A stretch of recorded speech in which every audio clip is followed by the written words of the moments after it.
Peperangan berlangsung dalam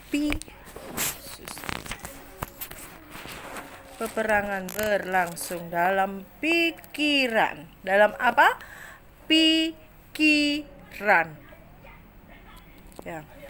Sering bila orang-orang berhadapan dengan tekanan, maka pikiran mereka mulai kacau. Benar tidak? Pikiran mereka mulai kacau dan tidak menentu. Pemikiran mereka mendesak mereka. Mereka menyerah kalau lalu lari dari kenyataan. Mereka melarikan diri. Mereka berpaling kepada obat terlarang. Atau minuman keras. Berpesta pora atau mengadakan hubungan seks gelap, atau mereka berpaling kepada televisi dan duduk di depannya sampai berjam-jam. Tapi mereka takkan memperoleh jawaban yang diperlukan dengan memirsakan televisi, kecuali bila ada seorang hamba Allah yang memberitakan firman itu di situ.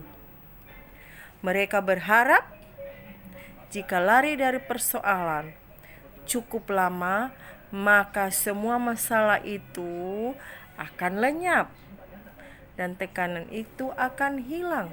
Tetapi ketika mereka berlari, ternyata masalah itu masih tetap ada. Masalah dan tekanan tidak lenyap begitu saja. Kedua hal itu harus ditanggapi. Dan firman Allah memberitakan kepada kita jawaban untuk mengatasi masalah tekanan itu. Karena kita mempunyai banyak saksi bagaikan awan yang mengelilingi kita. Marilah kita menanggalkan semua beban dan dosa yang begitu merintangi kita, dan berlomba-lomba dengan tekun dalam perlombaan yang diwajibkan bagi kita. Mari kita melakukannya dengan mata yang tertuju kepada Yesus yang memimpin kita dalam iman dan yang membawa iman kita untuk kepada kesempurnaan, yang dengan mengabaikan kebinaan tekun memikul salib ganti sukacita yang disediakan bagi Dia yang sekarang duduk di sebelah kanan takhta Allah. Ingatlah selalu akan Dia, yaitu siapa? Dia itu siapa? Yesus. Ingatlah selalu akan Yesus yang tekun menanggung bantahan sehebat itu terhadap dirinya dari pihak orang-orang berdosa, supaya jangan kamu lemah dan putus asa dalam pergumulan kamu melawan dosa, belum sampai mencucurkan darah. Ya, dalam kita melawan dosa, kita menghadapi beban apapun, dalam pergumulan apapun, kita belum sampai mencucurkan darah. Ya, kita ingat, kita belum sampai mencucurkan darah. Ibrani 12 ayat 1 sampai 4. Ayat ini memaparkan kepada kita untuk ingat akan Dia, yaitu Yesus, supaya jangan kita menjadi jemu dan lemah dalam pikiran. Tekanan melanda pikiran, semua terjadi dalam pikiran. Disitulah semuanya dimulai. Tempat peperangan itu berlangsung. Memang Menang atau kalah tergantung pada cara kita menangani pikiran kita. Jika pikiran kita lemah, maka kita sudah kalah. Firman Tuhan menyatakan melalui Petrus bahwa kita harus mengikuti Yesus dan berjalan mengikuti jejaknya.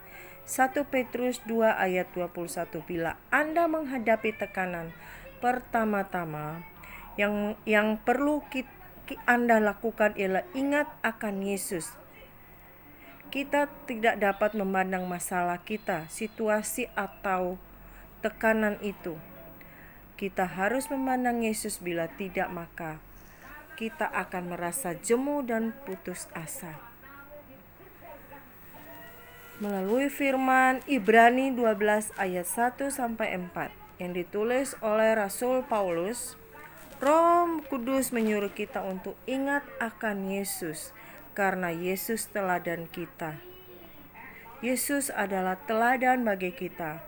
Harus menghadapi tekanan dan Dia yang menghadapinya dengan tepat, Dia mengatasinya. Ya. Ingat bahwa Yesus adalah teladan kita. Dan di dalam Ibrani juga bilang, pengorbanan kita, pergumulan kita belum sampai mencucurkan darah. Ya, belum sampai mencucurkan darah. Dan di dalam firman 1 Petrus 2 ayat 21 juga mengatakan bahwa kita harus berjalan mengikuti jejaknya Yesus. Dalam Ibrani 12 ayat 1-4 ingat bahwa kita belum sampai mencucurkan darah. Oke. Jadi harus tekun, tidak boleh lari. Mau tekanan apapun yang kita hadapi, percaya bahwa hanya Yesus jalan satu-satunya untuk membawa kita kepada kedamaian. Amin. Amin. Tuhan Yesus memberkati.